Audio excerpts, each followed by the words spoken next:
इस एपिसोड की शुरुआत में हम देखते हैं सलाहुद्दीन अय्यूबी तख्त वाले कमरे में दाखिल होते हैं और तख्त को देखते हुए उस लम्हे को याद करते हैं जब सुल्तान नूरुद्दीन ने उनसे कहा था, मैं मौत से नहीं हमारी कोशिश रहेगा हो जाने से डरता हूँ, उम्मत के बगैर कायद के रह जाने से डरता हूँ। इस ख्याल के बाद सलाहुद्दीन अय्यूबी आगे बढ़ते हुए कहते हैं, जब इंसान की अपनी जिंदगी ही उसकी अपनी मलकियत नहीं है। आपने कहा था कि वो इंसान दुनिया की मलकियत को भी अपना समझता है। आपने अपनी जिंदगी और वो जमीन जिसकी आपने हिफाजत की उसे अपने हकीकी मालिक के हवाले कर दिया है। अब जो आपने किया या जो मैंने आपसे सीखा वो बिल्कुल उसी तरह कर सकता हूँ। ऐ मेरे अल्लाह, मैं तेरी मदद और इनायत का मोहताज हूँ। इस ख्याल के बाद सलाहुद्दीन अय्यूबी आगे बढ़ते हैं और तख्त पे जा बैठते हैं। सुल्तान सलाहुद्दीन अय्यूबी। फिर वो इशारा करते हैं, दीवान का दरवाजा खुलता है। वजीर और मुशीर वहाँ दाखिल होते हैं। वजीर इस्फहानी कहते हैं, आखिरकार सुल्तान नूरुद्दीन के रूह को फरत बख्शने वाले एक नायब नशिस्त पे विराजमान हो चुके हैं। फिर वजीर अहमद कहते हैं, आपकी नियाबत और जंगी सुल्तान के नाम से चलने वाली सल्तनत खुशकिस्मत, मजबूत और बबरकत तो सुल्तान सलाहुद्दीन। यह सुनकर सब आमीन कहते हैं। फिर बोरो कहता है, आखिरकार जो जिसका मुस्तहिक है उसी जगह पे है, अल्लाह का शुक्र है। यह सुनकर सुल्तान सलाहुद्दीन ये भी कहते हैं, अजीम सुल्तान नूरुद्दीन जंगी ने कहा था, अहले इस्लाम की क़यादत आग की कमीज पहनने के मुतरादिफ है। अगर तुम इस काबिल नहीं बनोगे तो वो तुमसे तुम्हारे गोश्त समेत सब कुछ छीन लेंगे। अल्लाह जुल जलाल हमें इस फर्ज को सही तरीके से अदा करने की तौफीक अता फरमाए इंशाअल्लाह। सब लोग फिर से आमीन कहते हैं। फिर गुकबरो पूछता है, मेरे सुल्तान गद्दार गुमश्तगिन के बारे में क्या हुक्म है? तो सुल्तान कहते हैं, अगर वो निदामत जाहिर करते हुए अमान तलब करता तो मैं रहम दिली दिखाकर उस पर रहम करता, लेकिन तकब्बुर और जुल्म के पहाड़ पर बैठकर अभी भी हमारे खिलाफ वो मैदान से जा रहा है तो हुक्म वाज़े है, फांसी की तैयारियां शुरू करें। जिंदान में गुमश्तगिन तस्बीह पढ़ते हुए कहता है, तुम जो निकलना चाह रहे हो वो तुम्हारे गले में अटका रहेगा सलाहुद्दीन। तुम ये सोचते रहो कि तुम जीत गए हो। इस लम्हे का राजा उसके पास आता है और पूछता है, मेरे अमीर क्या कोई हुक्म है? तो गुमश्तगिन कहता है, फौरन महल में मौजूद मेरा सामान समेटो, पीछे कुछ भी बाकी ना रहे, मेरे जाती खजाने को भी मत भूलना। तो राजा उससे कहता है, मेरे हुजूर मैंने हर जगह देखा है, बदकिस्मती से आपका खजाना नहीं है। गुमश्तगिन पूछता है, कैसे नहीं है, क्या मतलब नहीं है? तो राजा कहता है, सलाहुद्दीन उसे ढूंढ कर ले गया होगा। यह सुनकर गुमश्तगिन कहता है, वैसा कुछ नहीं करेगा, अगर करेगा तो अपनी कानूनी हैसियत खो देगा। राजा, इस मामले की तय में जरूर कुछ है, तुम मेरी बात गौर से सुनो। सुल्तान इस्माइल को ढूंढो, मेरी जान की सलामती इसी पे मुनज़र है। तो राजा उससे कहता है, हो सकता है हमारे पास फिर से बात करने का मौका ना हो। अगर मैं सुल्तान को हासिल कर लेता हूँ तो मैं उसे हलब ले जाऊँ क्या? और मजीद ये कि हमारे पास स्पाई नहीं है। यह सुनकर गुमश्तगिन उससे कहता है, हमारे पास है राजा, हमारे पास है,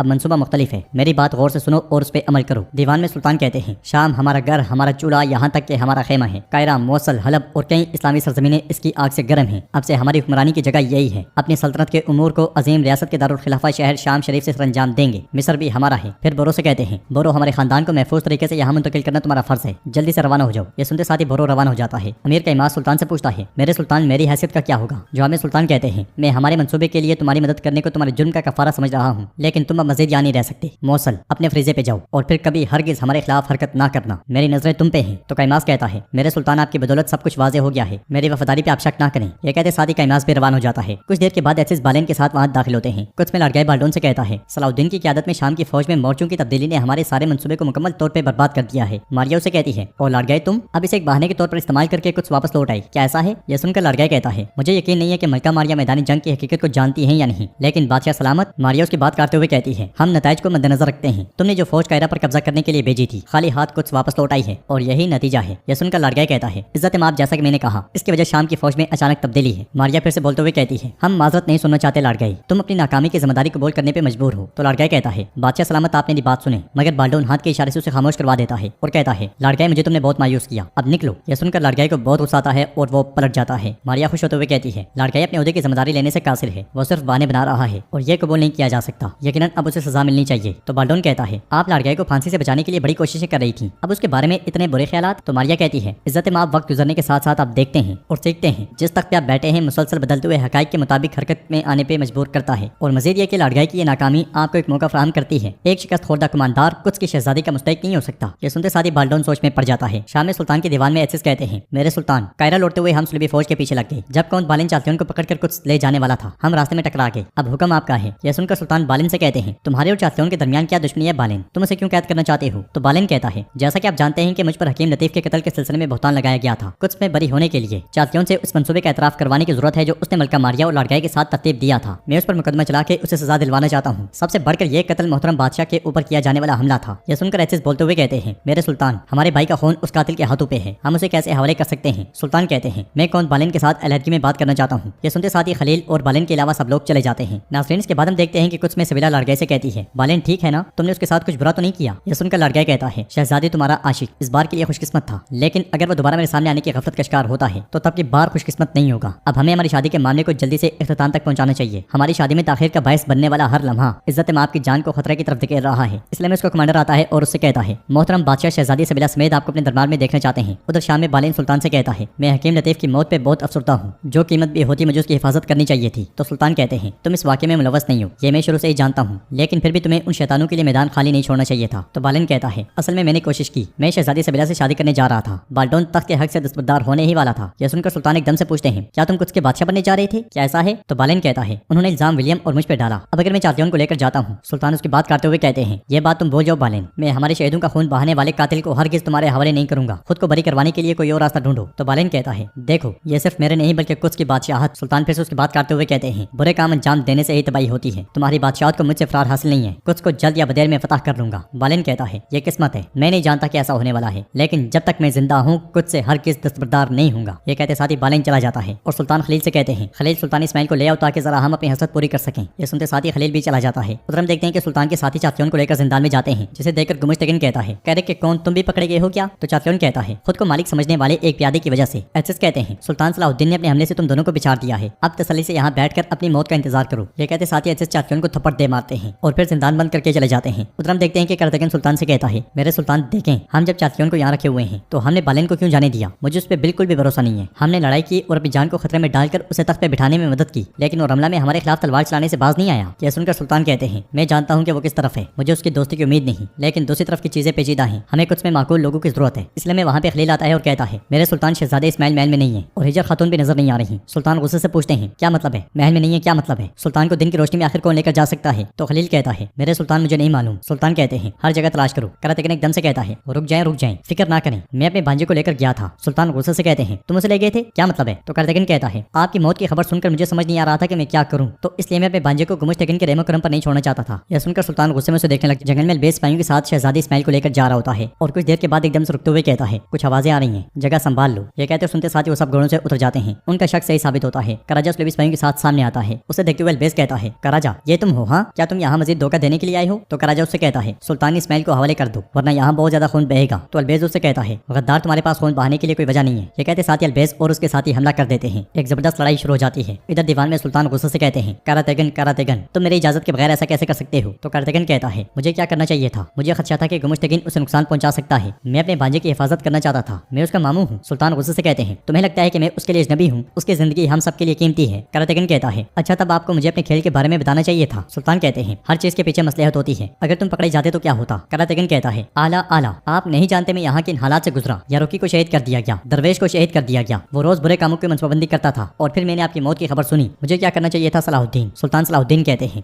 करातेगन ना, अल्लाह ना करे वो किसी मुश्किल में पड़े। जवाबन करातेगन कहता है, नहीं बिल्कुल नहीं, बुरी बातों के बारे में मत सोचो, अगर आप परेशानी को जाहिर होने नहीं देते तो कुछ बुरा नहीं होगा। गुमुश्तगिन जिंदान में है, अलबेज मेरे भांजे की हिफाजत कर रहा है, वो उसे मेरी बहन को देने वाला है। मेरे भांजे के लिए सबसे महफूज जगह उसकी माँ की गोद है। यह सुनकर सुल्तान कहते हैं, तुम अब भी अपने अमल का दिफा कर रहे हो? हाँ, जो तुमने किया वो वाज़ेह तौर पे बगावत है। करातेगन कहता है, आला आला, बगावत? हाँ, इकदामात करने की कोशिश में मैं बागी हो गया, आइंदा मुझे कोई फरीजा मत सौंपना, बस इतना ही था। ये कहते साथ ही करातेगन अदबन सलाम करता है और चला जाता है। जंगल में लड़ाई जोरों शोर से जारी होती है। अलबेज की महारतें काबिल दीद होती हैं, वो किसी को भी फड़कने नहीं देता, मगर साथ में उसके सिपाही मरते ही चले जाते हैं। बड़ी तादाद में उसलेबी भी जहन्नुम वासिल हो रहे होते हैं। एक जबरदस्त मुजामत के बाद अलबेज दबोचा जाता है, तलवारें उसकी गर्दन पे तान ली जाती हैं। कराजा जाकर बगी में से हिजर खातून और शहजादे इस्माइल को निकाल लेता है। ये देखकर अलबेज कहता है, तुम उन्हें नुकसान नहीं पहुंचा सकते, मुझे छोड़ दो, मैं तुम्हारे हाथ काट दूंगा। अगले ही लम्हे वहाँ पे एक और बगी पहुंचती है। दरवाजा खुलता है और मैला बगी से बाहर आती है। वो शहजादे को मांगती है तो हिजर कहती है, नहीं मैं नहीं दूंगी। जवाबन मैला कहती है, फिक्र ना करो, मैं इसे नुकसान नहीं पहुंचाऊंगी। यह सुनकर हिजर डरते डरते बच्चा दे देती है। उसे देखते हुए मैला कहती है, सलाहुद्दीन आपको सब कुछ नहीं मिल सकता जो आप चाहते हैं, मुझे आप ही ने ये सिखाया था। वो शहजादे को फिर से हिजर के हवाले कर देती है और कहती है, हिजर बगी में बैठ जाओ। हिजर नहीं बैठती तो गुस्से से कहती है, मैंने कहा अंदर जाओ। यह सुनकर अलबेज कहता है, तुम इसे नहीं ले जा सकते, उन्हें हाथ भी मत लगाना। मैला कराजा को देखती है तो कराजा हिजर खातून को खींच कर ले जाता है और जबरदस्ती घोड़ा गाड़ी में बिठा देता है। अलबेज उनसे कह रहा होता है, ये मत करो, तुम सुल्तान इस्माइल को नहीं लेकर जा सकते वरना मेरे सरदार कैरेक को जलाकर राख कर देंगे। मैला उससे कहती है, परेशान ना हो, बच्चा महफूज है, अगर सलाहुद्दीन मेरी शिकायत मान ले तो यकीनन। अलबेज उससे पूछता है, क्या चाहती हो तुम? तो मैला उस लम्हे को याद करती है जब उसका कमांडर उसके पास आया था और कहा था, कौन सा मैला, हमें अमीर गुमुश्तगिन का पैगाम मिला है। ये कहते साथ ही उसने खत मैला को दे दिया था। खत पढ़ने के बाद मैला ने कहा था, तैयार हो जाओ, हमें फौरन जाना है। इस ख्याल के बाद मैला एक खत अलबेज को देते हुए कहती है, ये सलाहुद्दीन के पास ले जाओ, तुम इसे जितनी जल्दी लेकर जाओगे बच्चे के लिए उतना ही बेहतर है। ये कहते साथ ही मैला पलट जाती है और अलबेज परेशान होते हुए कहता है, अब मैं अपने हुजूर को क्या जवाब दूंगा? कुछ में बाल्डोन लाड़काई से कहता है, कायरा की फतह के लिए छेड़ी गई जंग की नाकामी के नतीजे में आपको कुछ के फौजों की कमान के ओहदे से बरतरफ कर दिया गया है। मलका मारिया, अब आपको मेरा मुशीर मुकर्रर किया गया है। यह सुनकर मारिया उससे कहती है, मैं आपके एतमाद के लायक बनने की कोशिश करूंगी बादशाह हजरत। बाल्डोन मजीद कहता है, एक और मसला है, मैंने शहजादी सबीला से लड़काई की शादी की दरख्वास्त को मुस्तरद करने का फैसला किया है। यह सुनकर सबीला बहुत खुश होती है जबकि लड़काई को बहुत गुस्सा आता है और लड़काई कहता है, बादशाह सलामत, जैसा कि आप जानते हैं कि शहजादी सबीला मुझसे शादी करना चाहती हैं। यह सुनकर बाल्डोन सबीला से कहता है, अगर आप लड़काई से शादी करने पर इसरार करती हैं तो इसका मतलब कुछ के बादशाह के फैसले को नजरअंदाज करना होगा। यह सुनकर लाडगाई बहुत परेशान हो जाता है और सबीला कहती है, इज्जत आप जैसे आप मुनासिब समझें। कायरा में काजी फाजल कुछ लिख रहे होते हैं, इसलिए में बोरो उनके पास आता है और कहता है, स्याही का इस्तेमाल किफायत शौरी से करें काजी फाजल, हमें और भी बहुत सी फतूहात लिखनी है। उसे देखते साथ ही काजी फाजल एकदम से खड़े हो जाते हैं और कहते हैं, क्या आप यहाँ अच्छी खबर लेकर आए हैं? जवाब में बोरो कहता है, मेरे रब ने हमें बरकत से नवाजा और हमें फतह नसीब फरमाई। गद्दार गुमश्तगिन बेनकाब हो गया है। मेरा भाई सुल्तान इस्माइल के नायब के तौर पर अब उस तख्त पर बैठा है जिसका वो हकदार था। यह सुनकर काजी फाजल बहुत खुश होते हैं और उसके गले लग जाते हैं। फिर काजी फाजल कहते हैं, बोरो इन दिनों की दुआएं बहुत पहले की गई थी, अल्लाह का शुक्र है हमारी कोशिशें रायगा नहीं गई। बोरो कहता है, अब्बासी खलीफा को खत भेजा गया है, वो चादर भेजेंगे जो नायब की तस्दीक करेगी, हमें जल्दी खुशखबरी मिल जाएगी इंशाअल्लाह। और मेरा भाई चाहता है कि आप सब महल से शाम आ जाएं। यह सुनकर काजी फाजल कहते हैं, मैं अपने सुल्तान को शाम में तख्त पर देखने का मुंतजर हूँ। ये कहते साथ वो चीजें समेटने लग जाते हैं। कुछ में लाडगाई कार्डिनल के साथ बैठा होता है। कार्डिनल उससे कहता है, आपने कुछ में जो फर्ज अदा किया है उससे पोप बहुत खुश हैं। यह सुनकर लाडगाई कहता है, मुझे ये जान के खुशी हुई। कार्डिनल कहता है, मेरे यहाँ आने की वजह यह है कि आप शहजादी सबीला के साथ शादी करने जा रहे हैं। पोप वाकई इस शादी की परवाह करते हैं। ये शादी कुछ पर रोम के अज़ाइम की तकमील की तरफ एक बड़ा इकदाम होगी। लाडगाई कहता है, मुझे ये कहते हुए अफसोस है, लेकिन बदकिस्मती से शादी नहीं होगी। कार्डिनल कहता है, लाडगाई आप क्या कह रहे हैं? तो लाडगाई कहता है, बादशाह बाल्डोन मुझे शहजादी सबीला से शादी नहीं करने दे रहा। कार्डिनल गुस्से से कहता है, ये नाकाबिले कबूल है, अपनी पूरी कोशिश करें और इस मसले का हल तलाश करें। पोप आपसे कुछ मांग रहे हैं, बहाने नहीं, हमें कुछ चाहिए। अगर कुछ के रास्ते में बादशाह बाल्डोन वाहिद रुकावट है तो आप उससे भी जान छुड़ाएंगे। दूसरी तरफ बोरो फातिमा खातून और शमसा के पास जाता है। फातिमा खातून उससे बहुत प्यार करती हैं और शमसा कहती है, शाम की अब तक सूरत हाल अब बेहतर होगी इंशाल्लाह, आप अच्छी खबर लाए होंगे है ना? तो बोरो कहता है, खबर अच्छी है, मेरे भाई ने गद्दार गुमश्तगिन को माजूल करके तख्त संभाल लिया है। यह सुनकर फातिमा खातून बहुत खुश होती हैं और उसे फिर से गले लगा लेती हैं। शमसा भी अल्लाह का शुक्र अदा करती है। फिर फातिमा खातून कहती है, आपने हमारे मरहूम सुल्तान नूरुद्दीन की कोशिशें रायगा नहीं जाने दी। बोरो उनसे कहता है, माँ आपने बहुत दुआएं की होंगी, हमारे अल्लाह ने शाम के दरवाजे हमारे लिए आपके वतन वापस जाने के लिए खोल दिए हैं। यह सुनकर शमसा खातून पूछती हैं, क्या अब हम शाम में जा रहे हैं? तो बोरो कहता है, जी हाँ शमसा खातून, अब इसलिए आपको जल्दी से तैयार होना होगा, भाईजान आपके आने का इंतजार कर रहे हैं। कुछ में सबीला लाडगाई से कहती है, लाडगाई बादशाह सलामत ने साफ साफ कह दिया है कि वो ये शादी नहीं चाहते, तुम्हारा इसरार बेमानी है। तो लाडगाई कहता है, मैं यहाँ इसरार करने नहीं आया। सबीला कहती है, फिर क्यों आई हो? धमकी देने, डराने धमकाने? तो लाडगाई कहता है, नहीं अब सब खत्म हो गया है शहजादी, कभी कभी हार माननी पड़ती है, मैं शिकस्त खा गया, मैं अब किसी नामुमकिन ख्वाहिश के पीछे लगकर आपको परेशान नहीं करूंगा। यह सुनकर सबीला खुश होते हुए कहती है, क्या वाकई, क्या सच बोल रही हो? लाडगाई मजीद कहता है, मैंने कुछ को छोड़ने का फैसला किया है, आपके साथ जो कुछ किया मुझे आप उसके लिए माफ कर दें। यह सुनकर सबीला हैरान रह जाती है और लाडगाई चला जाता है। उधर बोरो जिंदान में सहरा के पास जाता है तो सहरा उससे पूछती है, कब तक मुझे यहाँ रखोगे? जवाबन बोरो कहता है, हमने अपना मकसद हासिल कर लिया है, तुम अब आजाद हो। यह सुनकर सहरा उससे पूछती है, क्या हासिल किया तुमने? तो बोरो कहता है, शाम में फितना खत्म हो गया है। सहरा जाने लगती है कि बोरो उसका रास्ता रोक लेता है और कहता है, मैंने जो कुछ तुमने किया उसके बारे में किसी को नहीं बताया, अब आओ हमारे बीच की दुश्मनी को खत्म करो। लेकिन अगर अभी गुस्सा रखना चाहती हो। सहरा उससे कहती है, तो क्या होगा, क्या मुझे तुम मार डालोगे? यह सुनकर बोरो कहता है, अगर मुझे मजबूर करोगे तो मैं वो कर लूंगा जो तुम नहीं कर सकी। सहरा उससे कहती है, बोरो फिर मैं तुम्हें एक राज बताती हूँ, तुम्हारी तलवार अगर मेरा सर काटेगी तो तुम्हें पहले मुझे यहाँ से निकालना पड़ेगा अपने दिल में से, वरना कोई ऐसा नहीं कर सकता। बोरो से कहता है, जिद्दी बंदे छोड़ दो सहरा के फूल, जिद ना करो, तुम भी शाम आ जाओ, अल्लाह का नाम लेकर दोबारा शुरू करते हैं, आगाज की तरफ चलते हैं, गोया हम कभी मिले ही नहीं थे, गोया हमने कभी बात ही नहीं की। यह सुनकर सहरा उसे कहती है, क्या तुम वाकई समझते हो कि ऐसा हो सकता है बोरो? क्या तुम्हें लगता है कि जो कुछ हुआ उसके तमाम निशानात गायब हो जाएंगे? हमारी किस्मत? तो बोरो उसकी बात करते हुए कहता है, मैं हर लम्हे दुआ करता हूँ कि मेरी किस्मत का सब कुछ मिटाकर सिर्फ तुम्हें लिखा जाए, या तो तुम कबूल बोलो या खामोश रहो सहरा। यह सुनकर सहरा कहती है, बोरो एक लम्हे के लिए, अगर मुझे एक लम्हे के लिए भी यकीन हो जाए कि ऐसा हो सकता है तो मैं एक सेकंड भी नहीं रुकूंगी, मैं तुम्हारे पास आ जाऊंगी। ये कहते साथ ही सहरा जाने के लिए आगे बढ़ती है तो बोरो कहता है, मैं उस लम्हे का बेसब्री से इंतजार करूंगा। सहरा पलटती है, उसे देखती है और चली जाती है। नाज़रीन इसके बाद हम देखते हैं कि जिंदान में कैद चातियोन कहता है, काश मैं इस चूहे के सुराख में वापस आने के बजाय मर जाता, मैं बर्दाश्त नहीं कर सकता, मैं यहाँ फंसा हुआ हूँ, महसूस करता हूँ और गुमश्तगिन ये सब तुम्हारी वजह से हुआ है, तुम कुछ तक आए, हम सबका खून बहा दिया, अपना तख्त महफूज करने से पहले हम सबको खतरे में डाल दिया। गुमश्तगिन उससे कहता है, मुझ पर इल्जाम लगाना बंद करो चातियोन, क्या तुम्हें मैंने जिंदान में चातियोन और गुमश्तगिन को बहस करता हुआ देखकर सुल्तान वहाँ पहुंचते हैं और कहते हैं, मैं देख रहा हूँ कि इतनी जल्दी मुर्गों की तरह एक दूसरे पे बरसने लगे हो, खुशकिस्मती से ये लड़ाई ज्यादा देर नहीं चलेगी। गुमश्तगिन कहता है, मैं आसानी से हार नहीं मानूंगा सलाउद्दीन, तुम्हारे बनाए के तमाम सबूत बिल आखिर गलत साबित हो जाएंगे, मैं वो तख्त वापस ले लूंगा जो तुमने चालू से लिया है। सुल्तान कहते हैं, लेकिन अफसोस के साथ तुम्हारे पास वक्त नहीं होगा, काजी फंदी ने फांसी का हुक्म जारी किया है। यह सुनकर गुमश्तगिन कहता है, जल्दी करने और अपने जुर्म को छुपाने की कोशिश ना करना। तो सुल्तान कहते हैं, जल्दी इसलिए कर रहा हूँ ताकि ये मुकदमा जल्द अज जल्द बंद हो जाए, जो जाने तुमने ली है उनका बदला जल्दी से दोगे। गुमश्तगिन कहता है, शाम में हर कोई ये बात करेगा कि तुमने किस तरह एक मुसलमान अमीर को कत्ल किया। यह सुनकर सुल्तान कहते हैं, मैं फैसला नहीं कर रहा, लेकिन मैंने तुमसे कभी मोहम्मदी खुशबू महसूस नहीं की गुमश्तगिन, अब जिसके साथ तुम मिलकर काम कर रहे थे अपने उस दोस्त चातियोन को अलविदा कहो, तुम्हें आज फांसी दी जाएगी। ये कहते साथ ही सुल्तान चले जाते हैं। बाहर सुल्तान के साथी करतगिन के साथ खड़े होते हैं और एहसिस कहते हैं, करतगिन हमारे सुल्तान ठीक कह रहे हैं, माफी मांगने के बजाय अब भी जिद कर रहे हो। बैबोरा कहता है, तुम्हारी नीयत अच्छी हो सकती है लेकिन तरीका गलत था। जवाबन करतगिन कहता है, तुम लोग क्या बात कर रहे हो, जलने वाला आपका दिल नहीं है, बस बोलते रहते हो, मेरा भतीजा है भतीजा जो इस तख्त की लड़ाई में बर्बाद हो जाएगा। यह सुनकर बज़ोक कहता है, अगर तुम उनके खून से हो तो हम भी जान से हैं करतगिन, हम सब यहाँ सुल्तान के हुक्म की हिफाजत के लिए हैं। करतगिन कहता है, कोई खामोश ना रहे, सब बोलते रहो, सब मेरा दिमाग खा रहे हो, मैं यहाँ आपकी बात सुनने नहीं आया, उस आदमी का सर काट दो ताकि मुझे और आपको सुकून मिल सके। इसलिए मैं बोरो फातिमा खातून के साथ वहाँ दाखिल होता है। वहाँ पे हालात देखकर बोरो कहता है, आखिरकार फांसी का दिन आ ही गया। तो शमसा खातून कहती है, जल्द ही चातियोन की भी भी बारी आएगी। अगले लम्हे फातिमा खातून और शमसा खातून आगे बढ़ जाती हैं और बोरो गोगबोरो से कहता है, भाई आज तुम्हारे दिल का गम थोड़ा सा कम हो जाएगा इंशाल्लाह, दुनिया से एक जालिम मिटा दिया जाएगा। उधर एलिसा माइल्स के साथ आगे बढ़ते हुए कहता है, हालात जिस तरह जा रहे हैं सलाउद्दीन मशरिक में सबसे ताकतवर हुक्मरान होगा। माइल्स कहता है, और हम शायद सिर्फ सोने की थैली के लिए उसका पीछा करते रहेंगे। आपका क्या ख्याल है जनाब? हमारे लिए सबसे अच्छी चीज दमिश्क में रहना है। एलिसा कहता है, जी हाँ, सुल्तान जहाँ पे होता है तिजारत वहीं पे होती है। हमें डेगची के पास जल्दी पहुँच लेना चाहिए ताकि हमारा प्याला खाली ना रहे। इधर गुमुश टेगन का सर काटने के लिए उसे लाया जाता है। गुमुश टेगन सुल्तान से कहता है, सलाहुद्दीन तुम इस जुल्म से बच नहीं सकते। तो सुल्तान कहते हैं, सब सुनने के असल जालिम कौन है, एचएस फैसला सुनाओ। एचएस फैसला सुनाते हुए कहते हैं, अमीर गुमुश टेगन पर उमर मल्ला हजरत और अमीर यारोकी के कातिल होने के इल्जामात दलील के साथ साबित हैं। इसके अलावा अमीर मुजफ्फरुद्दीन गोगबोरो और बदरुद्दीन कराकोश के खिलाफ जराइम भी गवाहान ने बयान कर लिए हैं। शरई अहकामात के मुताबिक वजारत से बर्खास्त करने और इसका सर काट कर कत्ल करने का हुक्म है। फैसला सुनने के बाद सुल्तान कहते हैं, सर नीचे करो इसका। यह सुनते साथ ही जिल्लाद उसका सर नीचे दबोच लेते हैं। तो गुमुश टेगन कहता है, अगर तुम्हें थोड़ी सी भी मर्दानगी बाकी है तो तलवार तुम मारो सलाहुद्दीन। यह सुनते साथ ही सुल्तान तलवार थाम लेते हैं, मगर उसका सर काटने के बजाय कहते हैं, ये तलवार मैं नहीं बल्कि गोगबोरो चलाएगा जिसकी जिंदगी और आजादी तुमने छीन ली थी। ये कहते साथ ही वो तलवार गोगबोरो को दे देते हैं और मजीद कहते हैं, उन तमाम बेगुनाहों के लिए जिन्हें तुमने मारा है। कुछ देर की खामोशी के बाद गोगबोरो तलवार फिजा में बुलंद कर देता है, मगर अलबेज की आवाज मेरे सुल्तान जल्दी करें के साथ ही सब रुक जाते हैं और सुल्तान गुस्से से कहते हैं, ये मत कहना कि तुमने सुल्तान इस्माइल को खो दिया है, खबरदार। अलबेज उनके सामने बैठते हुए कहता है, काश जमीन मुझे निकल जाती और मैं तय तक पहुंच जाता। करा टेगन उससे पूछता है, बोलो अलबेज क्या हुआ? तो अलबेज कहता है, मैं अब आपके चेहरे की तरफ देख नहीं सकता, उन्होंने सुल्तान इस्माइल को अगवा कर लिया है। यह सुनकर करतेगन समेत सब लोग बहुत ज्यादा परेशान हो जाते हैं। सुल्तान को बहुत गुस्सा आता है। गुमुश टेगन खुश हो रहा होता है। कुछ में हम देखते हैं कि बाल्डोन सबीला के साथ आगे बढ़ते हुए कहता है, मैं महल से बाहर निकलकर चहलकदमी करना चाहता हूँ, एक साथ पुराने दिनों की तरह। तो सबीला उसे कहती है, क्यों नहीं? फिर बाल्डोन सिपाही को बुलाकर कहता है, शहजादी और मैं चहलकदमी के लिए जाएंगे, मेरे बाबा का घोड़ा रोज अलंका भी तैयार करो। हम देखते हैं कि लड़का छुप के उन्हें देख रहा होता है और कहता है, तुम हार कर घर वापस जा रहे हो? हाँ। शाम में करातेगन अलबेज से पूछता है, तुम्हारा क्या मतलब है कि उन्होंने उसे अगवा कर लिया? ये किसने किया? अलबेज किसने? तो अलबेज कहता है, गुमुश टेगन के आदमी कराजा ने, उनकी तादाद बहुत ज्यादा थी, हम इससे मुजामत ना कर सके। सुल्तान पूछते हैं, क्या कराजा ने उसे अगवा किया है? अलबेज मजीद कहता है, ऐसा लगता है कि वो कौंस मेला के साथ काम कर रहा है, उन्होंने बच्चे और दाई को कौंस के हवाले किया। मेरे सुल्तान कौंस ने आपके लिए भेजा है। ये सुनते साथ ही सुल्तान खत खोलकर पढ़ते हैं जिसमें लिखा होता है, शाम के तख्त पर बैठने की हिम्मत से हरगिज़ ये मत सोचना कि तुम बासानी मुझसे कहर किला ले लोगे। सुल्तान इस्माइल मेरे हाथ में है, अगर तुम चाहते हो कि वो महफूज रहे तो अमीर गुमुश टेगन को सही सलामत मेरे हवाले करोगे, वरना बच्चे के साथ जो कुछ होगा उसके जिम्मेदार तुम होगे। जहाँ तक तुम्हारे कैदी चातियों की बात है तो उसके साथ जो चाहो कर सकते हो, हत्ता कि अगर तुम गुमुश टेगन की जगह उसे फांसी दे दो तो ये मेरे लिए बहुत बड़ा एहसान होगा। खत पढ़ने के बाद सुल्तान गुस्से में खत करतेगन की जानिब बढ़ाते हुए कहते हैं, लो पढ़ो ये। खत पढ़ते हुए करतेगन कहता है, क्या कह रही है, क्या कह रही है? हमने उसकी मदद की और उसने हमें धोखा दिया। यह सुनकर सुल्तान कहते हैं, वो अपने जहर को फैलाने के लिए मौके का इंतजार कर रही थी और तुमने सांप के आगे दूध डाल दिया। वो सुल्तान इस्माइल की जिंदगी के बदले में गुमुश टेगन को चाहती है। इधर हम देखते हैं कि बाल्डोन सबीला के साथ घुड़सवारी कर रहा होता है और एक मुकाम पे पहुंचते साथ ही वो रुक जाते हैं। बाल्डोन सबीला के साथ आगे बढ़ते हुए कहता है, लड़काई के बारे में मेरे फैसले में मेरी हिमायत करने के लिए आपका शुक्रिया। जवाब में सबीला कहती है, यही होना चाहिए था। बाल्डोन कहता है, लेकिन एक और मामला है, विलियम और बालिन का मुस्तकबिल। अगरचे तमाम शवाहिद उनकी तरफ इशारा करते हैं, लेकिन फिर भी मुझे यकीन नहीं आ रहा कि वो लतीफ के कातिल हैं। यह सुनकर सबीला एकदम से कहती है, हाँ यही सच है, यकीनन वो बेकसूर हैं। बाल्डोन कहता है, मैं जब महल वापस जाऊंगा तो ये मसला हल कर दूंगा। सबीला खुश होते हुए कहती है, तुम एक अजीम अजीम अजीम बादशाह बनोगे। बाल्डोन परेशान होते हुए कहता है, अजीम और बीमार बादशाह। सबीला उसे कहती है, मैं हमेशा तुम्हारे साथ रहूंगी। बाल्डोन सिपाही से कहता है, रोज अलंका ले आओ। यह सुनकर सिपाही घोड़ा लेकर आगे आता है। सबीला उसे कहती है, बाल्डोन मुझे नहीं लगता कि ये अच्छा ख्याल है। सिपाही के घोड़ा पास लाते साथ ही घोड़ा उछलना शुरू हो जाता है। तो बाल्डोन उसे कुछ खिलाता है और कहता है, मेरे बाबा इसे इस तरह पुरस्कून करते थे। ये कहते साथ ही वो घोड़े पे सवार हो जाता है और घोड़ा दौड़ लगा देता है। घोड़ा दूर जाता हुआ देखकर सबीला एकदम से कहती है, सिपाहियों बादशाह के पीछे जाओ। यह सुनते साथ ही सिपाही घोड़े पीछे दौड़ा देते हैं। शाम में गुमुश टेगन सुल्तान से कहता है, खड़े क्यों हो, मेरा सर उतारो। बोरो सुल्तान से पूछता है, हम क्या करेंगे भाई, क्या हम इस बदमाश को कौन को देंगे? मगर सुल्तान कहते हैं, तलवार नीचे करो, हम फांसी रोक रहे हैं। यह सुनते साथ ही गुमुश टेगन उठने लगता है तो गोगबोरो पांव के जरिए उसे दबोच लेता है और कहता है, क्या हम इस गद्दार को जानते बूझते छोड़ देंगे मेरे सुल्तान? तो सुल्तान कहते हैं, गोगबोरो मैं तुमसे वादा कर रहा हूँ, वो दिन जल्द ही आएगा जब तुम अपनी तलवार से इसकी गर्दन उड़ाओगे। लेकिन अगर सुल्तान नूरुद्दीन की यादगार की जिंदगी को कोई नुकसान पहुंचता है तो हम इसका बोझ उठाने की सकत नहीं रख सकते। तलवार नीचे करो। गोगबोरो तलवार नीचे नहीं करता तो बोरो कहता है, सुल्तान का हुक्म मानो और तलवार नीचे करो। शाबाश। गुमुश टेगन एकदम से कहता है, तुम्हारे बहुतानों से तैयार किया गया मंसूबा कदमों के बल आ गिरा है सलाहुद्दीन, ले जाओ इस पागल को। सुल्तान गोगबोरो से कहते हैं, गोगबोरो तुम्हें हुक्म दे रहा हूँ, तलवार नीचे करो। गोगबोरो अपने गुस्से को जब्त नहीं कर पाता और वार कर देता है, जिसकी वजह से गुमुश टेगन का बाजू उसके जिस्म से अलग होकर जा गिरता है। वो तकलीफ से तड़प उठता है। सुल्तान गुस्से में गोगबोरो को देख रहे होते हैं और गोगबोरो गुमुश टेगन से कहता है, हर बार मैं तुम्हारा एक एक टुकड़ा काटूंगा। फिर सुल्तान से कहता है, मुझे माफ कर दे मेरे सुल्तान, मैं इसे हर वक्त इसके किए गए गुनाहों की याद दिलाने के लिए एक निशान छोड़ना चाहता था। तो सुल्तान कहते हैं, तुम पर भी मेरे हुक्म की नफरमानी करने का एक निशान होगा। फिर सिपाही से कहते हैं, ले जाओ इस गद्दार को। ये सुनते साथ ही सिपाही गुमुश टेगन को लेकर चले जाते हैं। जंगल में सबीला बहुत परेशान होती है और बेचैनी में टहलते हुए कहती है, आह बाल्डोन आह, मैं तुम्हें अकेले कैसे जाने दे सकती हूँ। कुछ देर के बाद घोड़ा रोज अलंका वहाँ पहुंचता है मगर बादशाह उस पर नहीं होता। सिपाही भी उसके पीछे पीछे पहुंचते हैं। तो सबीला उनसे पूछती है, बाल्डोन कहाँ है? तो सिपाही कहता है, शहजादी हमने आपके हुक्म के मुताबिक इज्जत माप का ताकुब किया, फिर इज्जत माप अचानक से तेज हुए और नजरों से गायब हो गए। सबीला गुस्से से कहती है, बेवकूफ, फौरन जंगल में फैल जाओ। बादशाह बाल्डोन को तलाश करने से पहले कोई भी इस जंगल से नहीं निकलेगा। ये सुनते साथ ही सिपाही दौड़ सुल्तान के दीवान में काजी फाजिल कहते हैं, ज़ाहिर कौन महिला अपनी अकल से नहीं जज्बात से काम ले रही है मेरे सुल्तान। एक के वक्त में चाहतियां और हमारे खिलाफ खड़े होने की कोई वजाहत नहीं हो सकती। तो सुल्तान कहते हैं वो शहजादे इस्माइल और गुमुश तेगन दोनों को अपने पास रखकर मेरी नियाबत पे साया डालने की कोशिश कर रही है। बोरो कहता है हमें उस खातून की धमकियों के आगे नहीं झुकना चाहिए, वो सुल्तान इस्माइल को कत्ल करने की कतन जरूरत नहीं कर सकती। तो सुल्तान कहते हैं हम इस बारे में पर यकीन नहीं हो सकते बोरो, अगर उसे नजरअंदाज किया गया तो वो मजीद गुस्से में आ सकती है, हम गुमुश तेगन को रिहा कर देंगे। यह सुनकर सब परेशान हो जाते हैं और बोरो कहता है जिस दौरान हम खलीफा की जानिब से खलत के मुंतजर हैं, ये फैसला हमारी साख को नुकसान पहुंचाएगा। जो हमें सुल्तान कहते हैं सुल्तान इस्माइल की किस्मत को सुलेबी के लिए रहमो करम पे छोड़ देना भी हमारी साख को नुकसान पहुंचाने जैसा ही है, हमारे पास और कोई चारा नहीं है। कराकोश पूछता है करातेगन कहाँ है? तो सुल्तान कहते हैं कैरिक में। उधर हम देखते हैं कि कैरिक किले में करातेगन मैला के पास आता है और कहता है देखो देखो राया खातून को देखो जरा, तुम क्या हो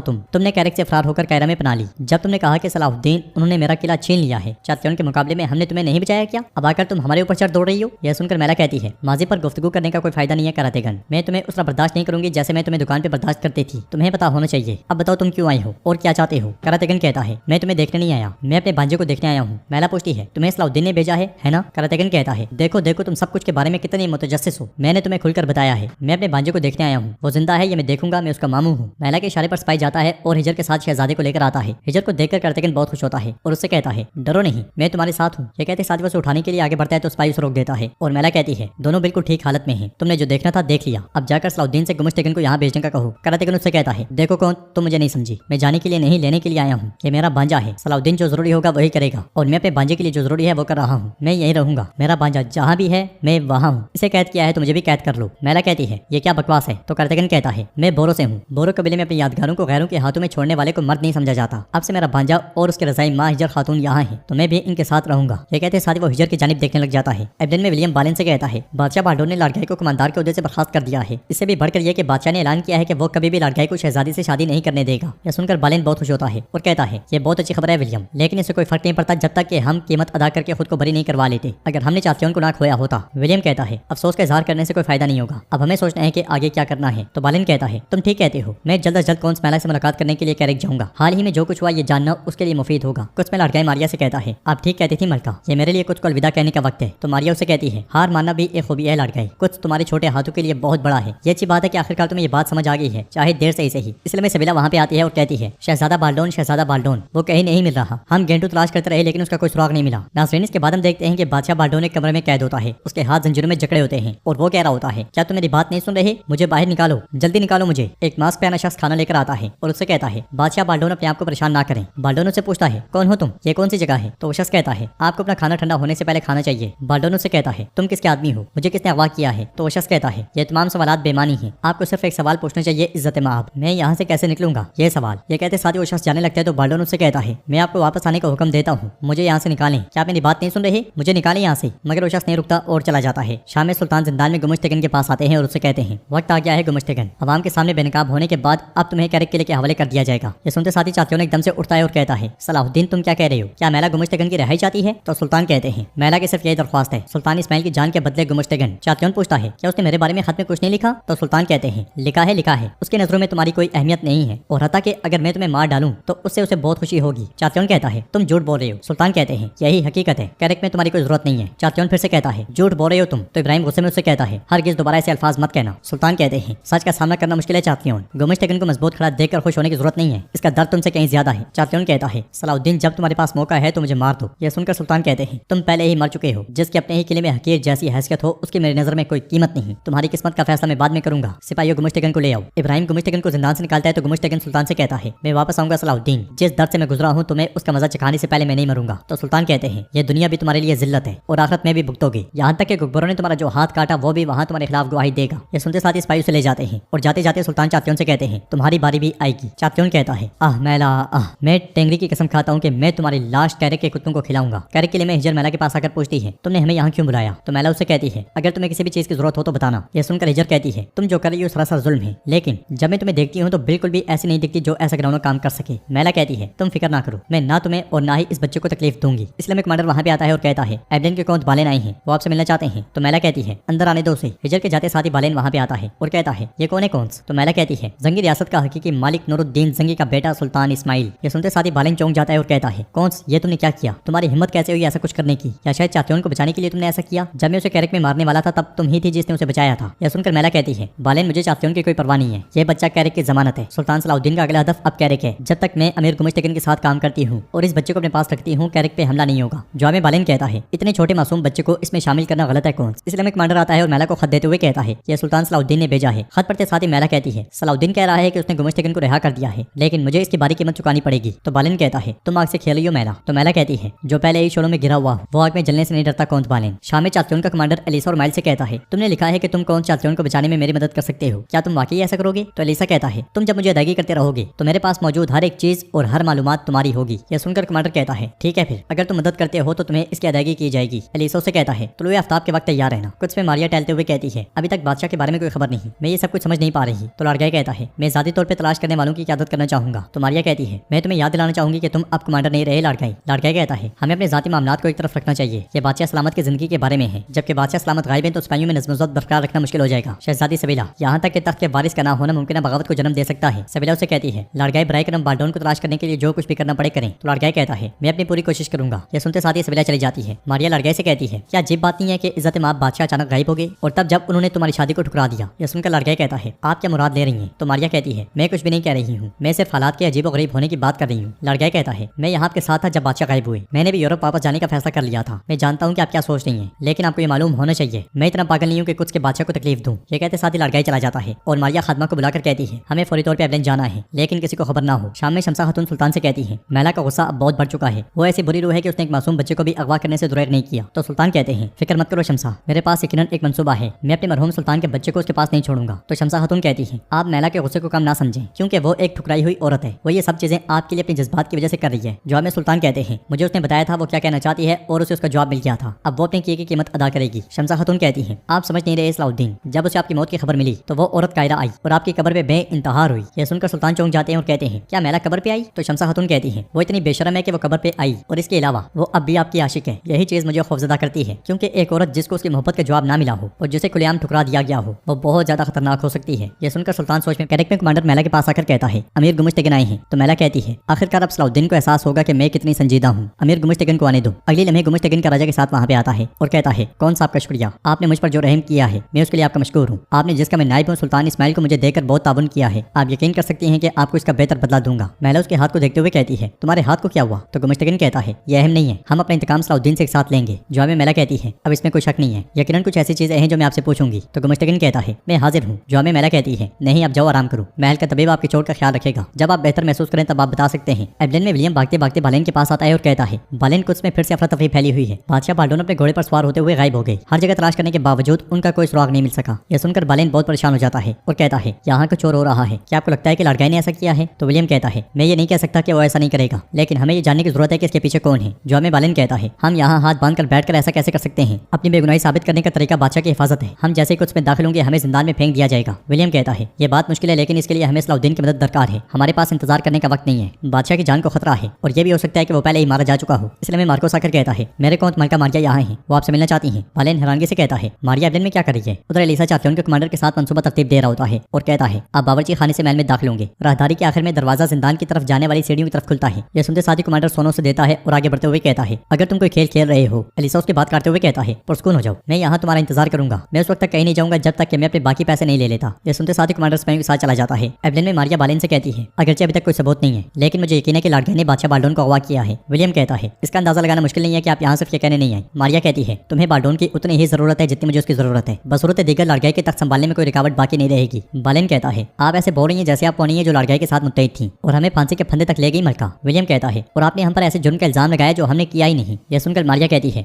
मुझे नहीं लगता कि माजी के वाकयात पर बात करने का ये सही वक्त है, हमारे दुश्मन और हमारा हल सिर्फ एक ही है, आपको बाल्डोन को जल्द से जल्द तलाश करना होगा। बालेन पूछता है आप खुद ऐसा क्यों नहीं करती। तो मारिया कहती है लाड़गाय ने इसका एक हल तलाश किया और तलाश करने वाले दस्तों की कमान संभालने में कामयाब हो गया, अब उसके आदमी मुझ पर नजर रखे हुए हैं, मैं आजादी से काम नहीं कर सकती। बालेन कहता है यह वाज़ेह है कि आप बाल्डोन को अपने मफदात के तहफ़्फ़ुज़ के लिए तलाश करना चाहती हैं और यह कि आप नई तहादियों की तलाश में हैं। विलियम कहता है और ये बात मत बोलें कि जब बादशाह मिल जाएगा तब आपके मफदात जिनकी आप हिफाजत करने की कोशिश करेंगे तबाह हो सकते हैं। यह सुनकर मारिया को बहुत गुस्सा आता है। शाम के खुफिया रास्ते में कमांडर सिपाहियों के साथ नीचे कूद पड़ता है और आगे बढ़ते हुए रास्ते में आने वालों को शहीद करता ही चला जाता है। फिर जिंदान का दरवाजा खोलकर वो तेजी से अंदर दाखिल हो जाते हैं, वहाँ मौजूद सिपाहियों को भी मार गिराते हैं। वो दरवाजा खोलकर जैसे अंदर दाखिल होते हैं बुजुर्ग सिपाहियों के साथ वहाँ पहुंचता है, मगर बुजुर्ग के साथ मौजूद सिपाही एकदम से तीरों के निशाना बन जाते हैं और कमांडर का छोड़ा हुआ तीर बुजुर्ग को भी जा लगता है। एक के बाद दूसरा तीर, दूसरे के बाद तीसरा, तीसरे के बाद चौथा, करते करते बुजुर्ग के पूरे जिस्म में तीर ही तीर पेवस्त हो जाते हैं। वो तब तक खड़े रहने की कोशिश करता है जब तक कि तीर उसे गिरा नहीं देते और बुजुर्ग के गिरते साथ ही कमांडर उसके पास आता है और कहता है हमने सलाउद्दीन के बेहतरीन तरंदाज को नीचे गिराकर मार डाला, एक तीर से दो शिकार, चलो साथियों जिंदान जिंदान में चलते हैं। वो सब तेजी से आगे बढ़ते ही चले जाते हैं। कैरिक किले में मैला गुमुश्तगिन से कहती है, चात्योन कैसा है? तो गुमुश्तगिन कहता है, मैं जब गया था वो तनहा और दुखी था। मेरे ख्याल में आपके खत के बाद सलाहुद्दीन उसे जिंदा नहीं छोड़ेगा। तो मैला कहती है, मुझे उम्मीद है कि सलाहुद्दीन मुझ पर यह एहसान जरूर करेगा। जब मैं उसकी मौत की खबर सुनूंगी तो मैं अपने रूह में चुपते हुए तमाम कांटे निकाल कर फेंकूंगी। गुमुश्तगिन उससे कहता है, कौन सा चात्योन आपके लिए बदकिस्मती था? आपको भी मुस्तकबिल के बारे में सोचना होगा। आप अब भी उलझ नहीं है, लिहाजा आपको कैरिक में एक ज़हीन और काबिल एतमाद कौन की जरूरत होगी। मैला उसे कहती है, क्या मतलब है इस बात का? तो गुमुश्तगिन कहता है, गुस्ताखी माफ कीजिएगा, मेरा मतलब है कि आपको सियासी तौर पर अपना हाथ मजबूत करने के लिए शादी की जरूरत है और मैं ये कहना चाहूंगा कि मैं इस फर्ज के लिए तैयार हूँ। मैला कहती है, कैरिक की कौन सा गैर मजहब से शादी नहीं करती? तो गुमुश्तगिन कहता है, एक ऐसा गैर मजहबी जो सुरमाओं के साथ अच्छे ताल्लुकात रखता है। अगर आप इंतखाब नहीं करती तो बादशाह कैरिक के कौंत के तौर पर किसी और को भेजेगा। मैला कहती है, अगर चात्योन की मौत हो जाती है और हमारा ताबुन ऐसी जिम्मेदारी का हामिल रहता है फिर मैं इस पर गौर करूंगी। इस पर बात करना कबल इस वक्त है। शाम के जिंदान में मैला को याद करते हुए चात्योन कहता है, ओ मैला,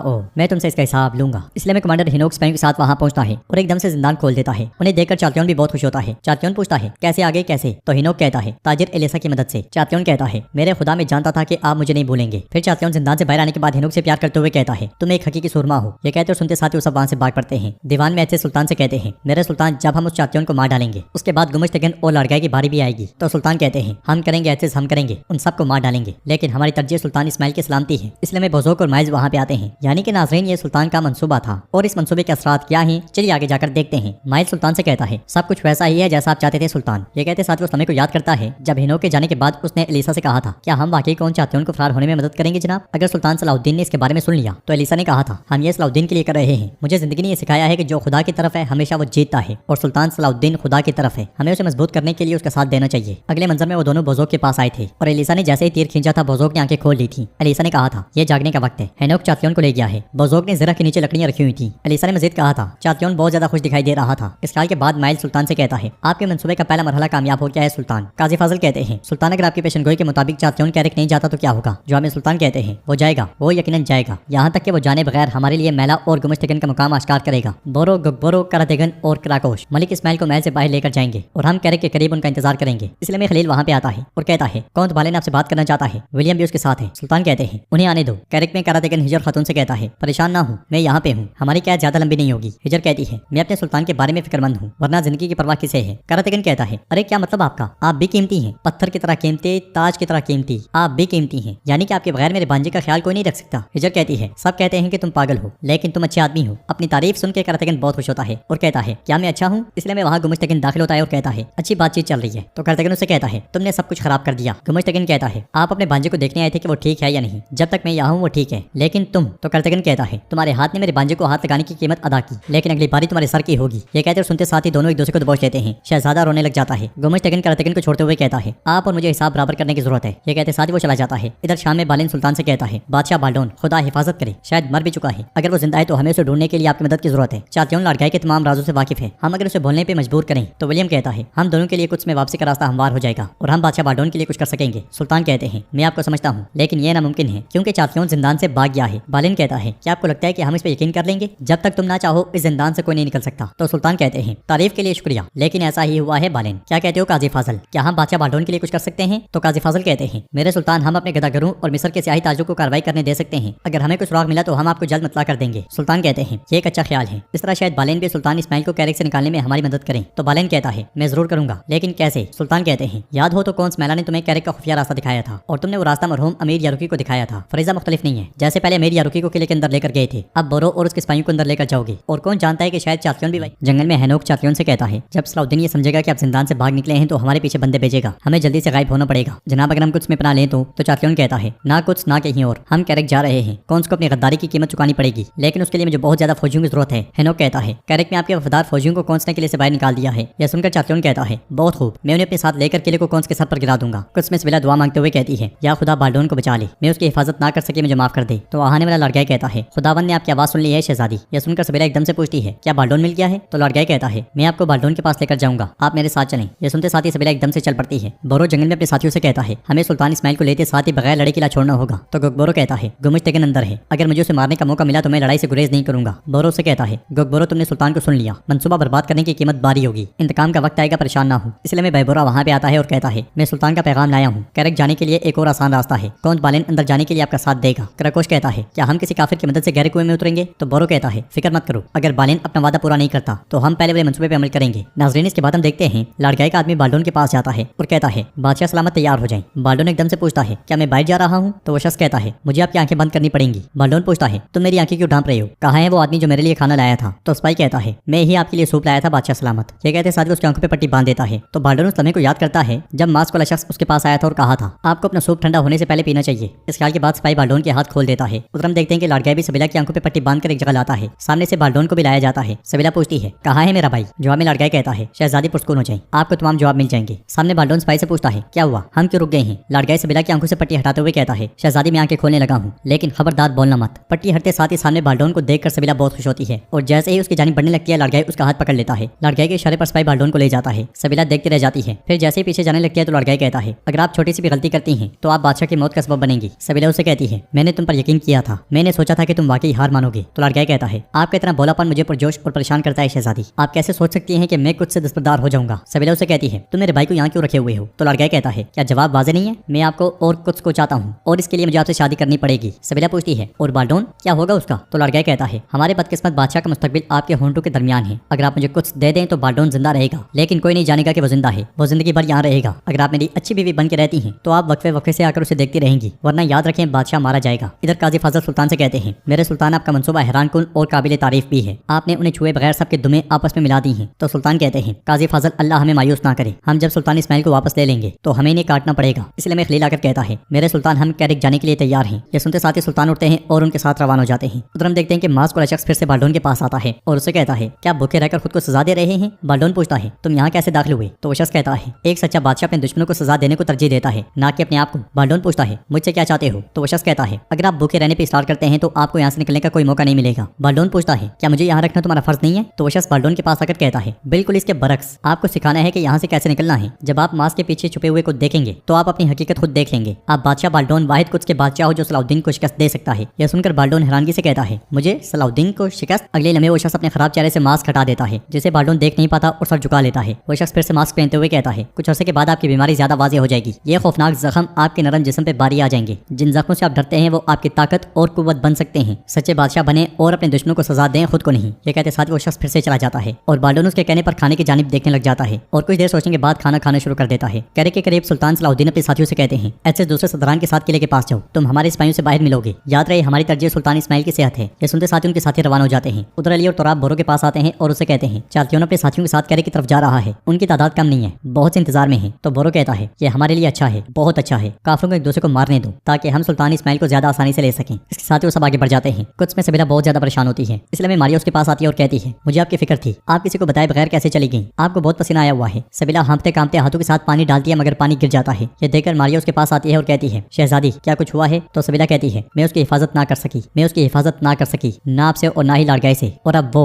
ये कहते सुनते साथ ही वो दोनों एक दूसरे को देखने लग जाती हैं और बहुत देर के बाद सबीला कहती है मैंने फैसला किया है, मैं लाडगैबी से शादी करूंगी। ये अल्फाज सुनते साथ ही मारिया को बहुत गुस्सा आता है। कैरेक में गुमिश्तगिन मैला से पूछता है तुम सलाउद्दीन पे इतना गुस्सा क्यों हो? तो मैला कहती है वो मेरे शोहर का कातिल है और जब से वो मिस्र का वजीर बना है उसकी नजरें मेरे किले पर पड़ी हैं। गुमिश्तगिन कहता है ऐसा लगता है कि ये वाहिद वजह नहीं है, कायरा में मौजूद मेरे जासूसों ने बताया है कि सलाउद्दीन की मौत की खबर सुनते साथ ही तुम फौरन वहां गई। इसलिए मैं सिपाही आकर कहता है मोहतरमा कौन चाहती हूँ अपने फौजियों के साथ किले के सामने है। यह सुनकर मैला को बहुत गुस्सा आता है और वो कहती है मतलब वो मरना चाहता है, कैरेक उसकी कब्र होगी। मैला आगे आगे जबकि गुमिश्तगिन उसके पीछे पीछे चल पड़ता है। एब्लिन में विलियम बालिन से कहता है कैरेक में अफरा तफरी शुरू हो गई है। बालिन कहता है काश हमें बाल्डोन के बारे में कोई खबर मिल जाए, कौन जानता है सबीला इस वक्त कैसा महसूस कर रही होगी। इसलिए मैं एलिसा माइस के साथ वहां आता है। उन्हें देखकर बालिन एकदम से पूछता है क्या आपको बाल्डोन के बारे में कोई मालूमात मिली है? तो एलिसा कहता है मैं वाकई नहीं जानता था कि सुल्तान सलाउद्दीन ने कुछ में ऐसा मौसर जासूसी निजाम कायम किया है। बादशाह बाल्डोन आखिरी बार शहर के जुनूब में इबादत गाह के करीब देखे गए हैं और जिन्होंने उन्हें अगवा किया है वो लाडगैबी के आदमी थे। यह सुनकर विलियम और बालिन को बहुत गुस्सा आता है और विलियम कहता है तो वो अपने अज़ाइम में इतना अंधा हो गया है। बालिन कहता है हमें फौरी तौर पे कुछ करना चाहिए विलियम, मैं चाहती हूँ के लिए कैरेक जाऊंगा और तुम मार्कोस के साथ बाल्डोन की तलाश के लिए जाओगे। कैरेक में मैला सिपाहियों के साथ दरवाजे के सामने आ पहुंचती है और सिपाहियों से कहती है दरवाजा खोलो। दरवाजा खुलते साथ ही चार्टियन भी सिपाहियों के साथ अंदर दाखिल हो जाता है। मैला उसे कहती है तुम बुरी तरह मरना चाहते हो चार्टियन, है ना, वरना वापस क्यों आ गए हो? तो चार्टियन कहता है मैला मैं अपने किले में वापस आया हूँ तुम्हें याद दिलाने के लिए कि मैं तुम्हारा शौहर और कौन तुम। मैला कहती है ये किला मेरा है और अब यहाँ से तुम्हारा कोई ताल्लुक नहीं है, हमारी शादी भी जल्द खत्म हो जाएगी। फिर गुमिश्तगिन की जानिब देखते हुए कहती है आप कैरेक का एक नया कौन होगा। यह सुनकर चार्टियन को मजीद गुस्सा आता है और वो हेनोक से कहता है हेनोक क्या तुमने इसे सुना? उधर मास्क वाला शख्स फिर से बाल्डोन के पास आता है और देखता है कि बाल्डोन ने खाना खाया हुआ है। यह देखकर वो शख्स कहता है मतलब आपने अपने आप को नहीं अपने दुश्मनों को सजा देने का फैसला किया है। बाल्डोन उसे कहता है मैं तुम्हारा ही मुंतजिर था, मैंने तुम्हारी बातों के बारे में बहुत सोचा, मैं बीमार हूँ और तुम मुझे ये कह रहे हो कि मैं एक ऐसा बादशाह बन सकता हूँ जो सलाउद्दीन को शिकस्त दे सके, ये कैसे मुमकिन है? तो वो शख्स कहता है बादशाह सलामत आपके सामने दो रास्ते हैं, या तो आपको सबकी तरह अपनी बीमारी और अपनी तकलीफ देने वाले जख्म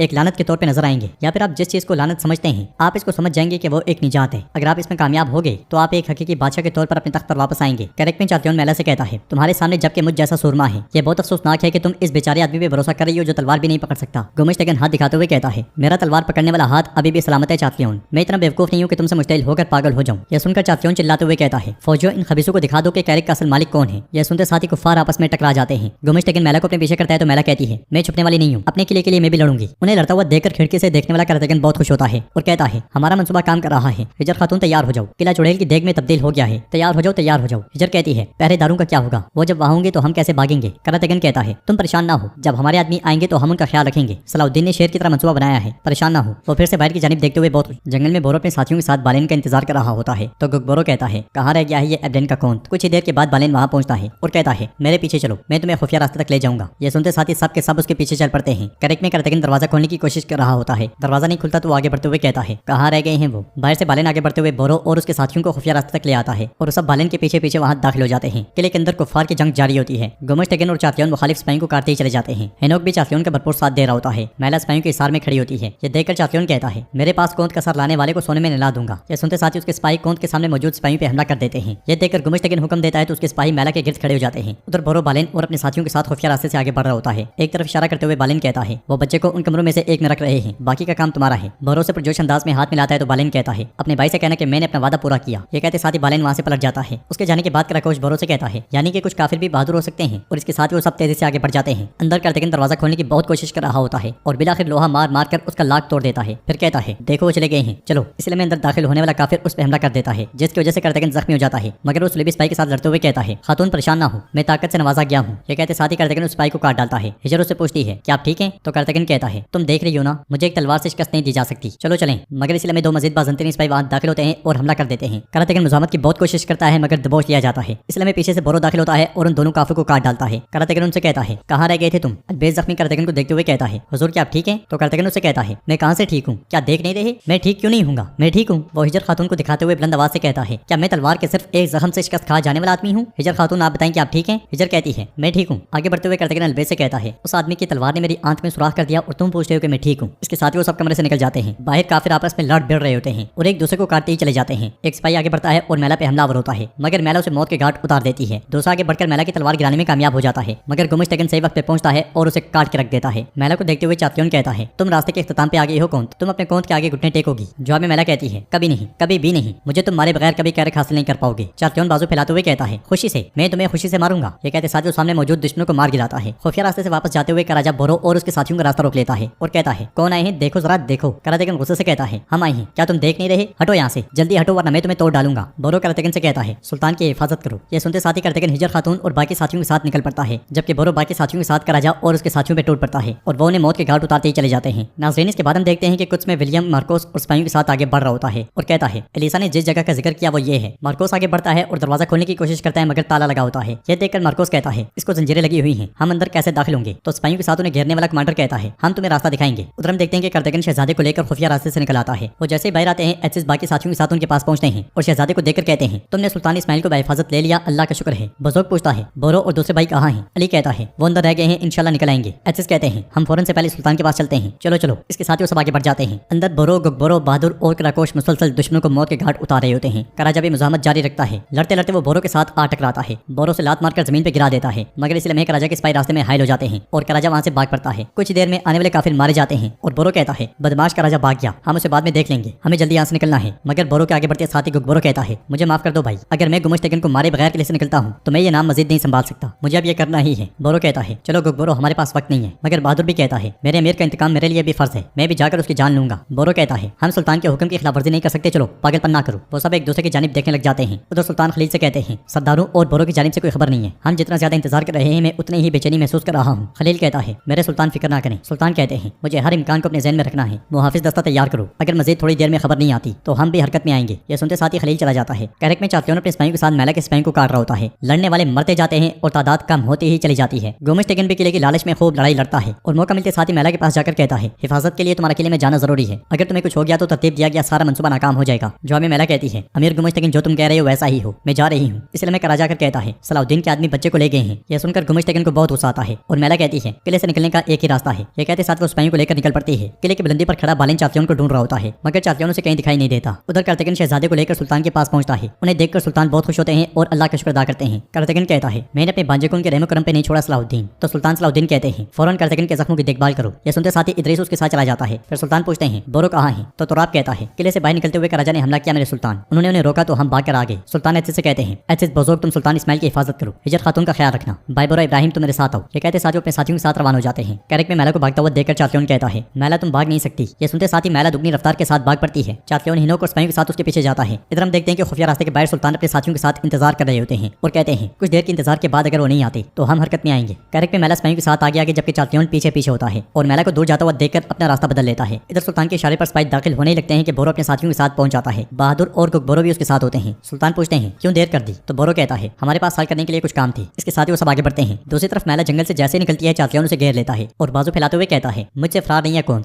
मैला स्पाइयों से कहती है हमला। यह सुनकर उसके स्पाई हमला कर देते हैं मगर पलक झपकते के साथ ही मारे जाते हैं। चातलियोन मैला से कहता है तुम और मैं एक बेहतरीन जोड़ा बन सकते थे मैला, लेकिन तुमने हर मौके पे मेरी तौहीन की। मैंने तुम्हारा शोहर बनने की कोशिश की लेकिन तुमने हमेशा मुझे हिकारत से देखा। तो मैला उससे कहती है तुम कभी भी मेरे लायक नहीं थे चातलियोन। चातलियोन उसे कहता है क्या तुम उस एक हाथ वाले आदमी से मोहब्बत करती हो मैला? सुल्तान अपने साथियों के साथ आगे बढ़ते हुए ये मंजर देख जाते हैं और वहीं पर रुक जाते हैं। मैला चातलियोन से कह रही होती है ना तुम और ना गुमश्तेगन, यहाँ तक कि अब माइल्स भी मेरे दिल में नहीं है। मैं सिर्फ एक शख्स से मंसूब हूँ। चातलियोन पूछता है कौन है वो? ये मंजर देखते हुए बोरो सुल्तान से कहता है ऐसा लगता है कि चातलियोन को मिल गया है जिसकी वो तलाश कर रहा था भाई। यह सुनकर सुल्तान कहते हैं वो उसे मारने वाला है। तो बोरो कहता है क्या उसे रिहा करने का मकसद यही नहीं था? उन्हें आपस में लड़ने देते हैं। फिर किसी की आवाज सुनकर कहता है भाई को आ रहा है। सामने मैला चातलियोन से कहती है मेरे दिल का एक ही मालिक है और उसका नाम है सलाहुद्दीन। ये सुनते साथ ही सुल्तान के साथ मौजूद हर शख्स चौंक जाता है और चातलियोन कहता है मैं पहले तुम्हें और उसके बाद सलाहुद्दीन को मारूंगा। एक तरफ देखते हुए बोरो कहता है भाई को आ रहा है, हमें यहाँ से चलना चाहिए, जहाँ सुल्तान इस्माइल है वहाँ जाना चाहिए। चातलियोन मैला पे हमला करता है और उसकी तलवार गिरा देता है। सुल्तान की नजरें मुसलसल उन पे टिकी होती हैं और नाज़रीन एपिसोड भी इख्तिताम पजीर होती है।